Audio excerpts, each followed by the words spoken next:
One thing that I love about the resurrection story is to think about it from the perspective of the disciples, because they must have been on a whirlwind of emotions. It must have been a roller coaster because they went from not knowing what was going on at the Last Supper. They're confused. They're talking about who's going to be the greatest of them. To all of a sudden, he's praying in the garden. He's very stressed, and all of a sudden, here comes Judas, your friend, with a whole bunch of people who are there to capture him.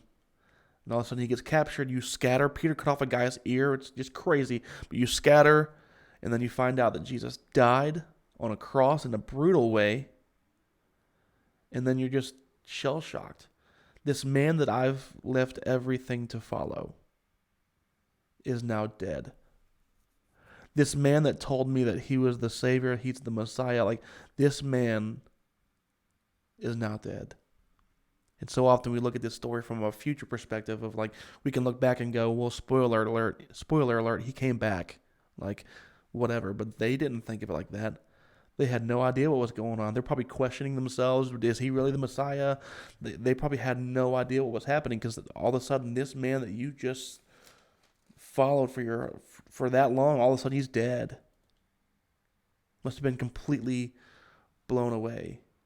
And then how great it must have been to all of a sudden see Mary Magdalene running back, excited. Something's crazy's happened. She's just excited, and she tells you that this man who you just saw on a cross, dead, is back to life. He's alive again. That must have been absolutely crazy. Just crazy to think about. Must have been insane. And then you see him for the first time. He just appears in this room. He didn't even walk through the door. Just appears in this room, and you see him. You're able to touch the nail marks and the holes in his hand. And not only did he just come back and go, "Hey, bye, I'll see you guys later. I'll be up in heaven." He sticks around for a little while, does some miracles. He meets some people. People from just a ton of people were able to see him in the flesh, which made the validity of their claims that Jesus came back that much more real. Not only that, they got to witness him going up into heaven. It must have been a whirlwind of emotion, and that all took place before the day of Pentecost when they spoke in tongues, and it just must have been crazy. Must have been absolutely crazy. How great must it have been to witness Mary Magdalene running back to you in that moment, just excited, just blown away. It must have been amazing. And what's crazy is that what's true then, that it was just absolutely amazing, is also true now. It was that amazing. And the fact that Jesus died, died a very real death, and then still came back in the flesh and rose again to the right hand of the Father. That happened. It's true.